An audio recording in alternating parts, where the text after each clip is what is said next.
नमस्कार दोस्तों, स्वागत है आप सभी का पल्स चैनल पर, जहां हम लेकर आए हैं HPTGT 2025 की तैयारी के लिए सबसे ज़रूरी और मोस्ट एक्सपेक्टेड फिजिक्स क्वेश्चंस की एक खास सीरीज।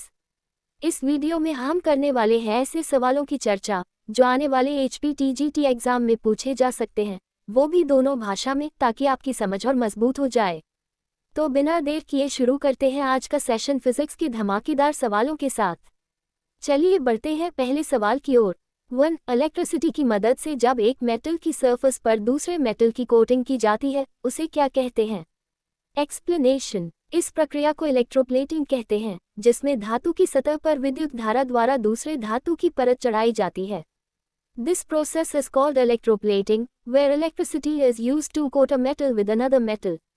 Answer: electroplating. 2. वो कौन से साइंटिस्ट हैं जिन्होंने बताया कि किसी जंक्शन पर इनकमिंग करंट आउटगोइंग करंट के बराबर होता है? एक्सप्लेनेशन। ये नियम की जंक्शन पर कुल आने वाला धारा कुल जाने वाले धारा के बराबर होता है, किरचॉफ ने दिया था। Kirchhoff gave the law that total current entering a junction equals the total current leaving it. Answer: Gustav Robert Kirchhoff. 3. 1785 में किसने टॉर्शन बैलेंस की मदद से चार्जेस के बीच फोर्स को मेजर किया? एक्सप्लेनेशन। चार्ज के बीच बल को मापने का कार्य कूलॉम ने किया था। Coulomb used a torsion balance in 1785 to measure the force between electric charges. Answer: Charles Augustin Coulomb. 4. Coulomb पर सेकंड किस फिजिकल क्वांटिटी की यूनिट है? एक्सप्लेनेशन। यह विद्युत धारा इलेक्ट्रिक करंट की इकाई है। कूलॉम पर second is the unit of electric current. Answer: electric current. 5. ऐसा कौन सा डिवाइस है जो 4 रेजिस्टर्स का उपयोग करके रेजिस्टेंस को एक्यूरेटली मेजर करता है? एक्सप्लेनेशन। व्हीटस्टोन ब्रिज एक ऐसा यंत्र है जो सटीक रूप से रेजिस्टेंस मापने में मदद करता है। Wheatstone bridge uses 4 resistors to measure unknown resistance accurately. Answer: Wheatstone bridge. 6. Fuse wire का मेल्टिंग पॉइंट लो होता है, फिर भी उसे क्यों यूज किया जाता है? एक्सप्लेनेशन। क्योंकि उसमें कंडक्टिविटी हाई होती है और वह जल्दी पिघलकर सर्किट को प्रोटेक्ट करता है। Because it has high conductivity and melts quickly to protect the circuit from overcurrent. Answer: because it has high conductivity. 7. ऐसा कौन सा डिवाइस है जो इलेक्ट्रिक सर्किट को कंप्लीट या ब्रेक करता है? एक्सप्लेनेशन। स्विच का उपयोग सर्किट को ऑन या ऑफ करने के लिए किया जाता है। A switch is used to open or close an electric circuit. Answer: switch. 8. ऐसा कौन सा कंपोनेंट है जो करंट का विरोध करता है और 2 टर्मिनल वाला होता है? एक्सप्लेनेशन। रेजिस्टर एक ऐसा घटक है जो धारा का विरोध करता है। A resistor resists the flow of electric current in a circuit. Answer: resistor. 9. Electric current कब वोल्टेज के डायरेक्टली प्रोपोर्शनल होता है? एक्सप्लेनेशन। जब टेम्परेचर कांस्टेंट हो, तब करंट वोल्टेज के डायरेक्टली प्रोपोर्शनल होता है। When temperature remains constant, current is directly proportional to voltage. Answer: when temperature is constant. 10. कौन सा लॉ कहता है कि करंट वोल्टेज के प्रोपोर्शनल होता है अगर टेम्परेचर कांस्टेंट हो?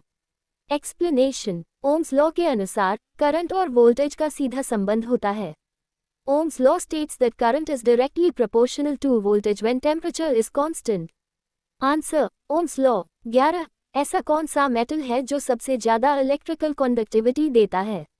एक्सप्लेनेशन। सिल्वर सबसे अच्छा विद्युत चालक होता है। Silver is the best electrical conductor. Answer: silver. 12. Overcurrent से सर्क्यूट्स को बचाने के लिए कौन सा डिवाइस इस्तेमाल होता है? एक्सप्लेनेशन। फ्यूज एक सुरक्षा उपकरण है जो अधिक धारा आने पर पिघलकर सर्किट को तोड़ देता है। A fuse melts and breaks the circuit when excess current flows. Answer: fuse. 13. किसी मटेरियल में इलेक्ट्रिसिटी या हीट आसानी से फ्लो करती है, इसे क्या कहते हैं? एक्सप्लेनेशन। इसे हम कंडक्टिविटी कहते हैं। The ability of a material to conduct electricity or heat is called conductivity. Answer: conductivity. 14. Temperature बढ़ने पर इलेक्ट्रॉनिक कंडक्टेंस में क्या होता है? एक्सप्लेनेशन। तापमान बढ़ने पर इलेक्ट्रॉनिक कंडक्टेंस घटता है। As temperature increases, electronic conductance decreases. Answer: it decreases. 15. ऐसा कौन सा डिवाइस है जो सर्क्यूट्स में स्मॉल करंट को डिटेक्ट करता है? एक्सप्लेनेशन। गैल्वेनोमीटर बहुत कम धारा को भी डिटेक्ट कर सकता है। A galvanometer detects very small currents in a circuit. Answer: galvanometer. 16. Ohm's law के अनुसार करंट का फॉर्मूला क्या होता है? Explanation. According to Ohm's law current बराबर है वोल्टेज भाग रेजिस्टेंस। आंसर वोल्टेज भाग रेजिस्टेंस। 17 इलेक्ट्रिक करंट को मेजर करने के लिए कौन सा इंस्ट्रूमेंट इस्तेमाल होता है? एक्सप्लेनेशन इलेक्ट्रिक करंट को मापने के लिए एमीटर का प्रयोग किया जाता है। An ammeter is used to measure electric current. Answer ammeter. 18 bulb के फिलामेंट को बनाने के लिए कौन सा मेटल इस्तेमाल होता है? एक्सप्लेनेशन बल्ब में टंगस्टन का फिलामेंट इस्तेमाल होता है क्योंकि यह ज़्यादा तापमान सह सकता है। Tungsten is used for making filament because it can withstand high temperatures. Answer tungsten. 19 room heater में जो हीटिंग एलिमेंट होता है उसे क्या कहते हैं? एक्सप्लेनेशन रूम हीटर में इस्तेमाल होने वाला हीटिंग पार्ट एलिमेंट कहलाता है। The heating part used in a room heater is called the element. Answer element. 20 bulb का वो पार्ट जो हीट होने पर लाइट प्रोड्यूस करता है क्या कहलाता है? एक्सप्लेनेशन बल्ब में फिलामेंट वह हिस्सा है जो गर्म होकर रोशनी देता है। The filament in a bulb glows and emits light when heated. Answer filament. Thank you. Please like share and subscribe Pulse YouTube channel.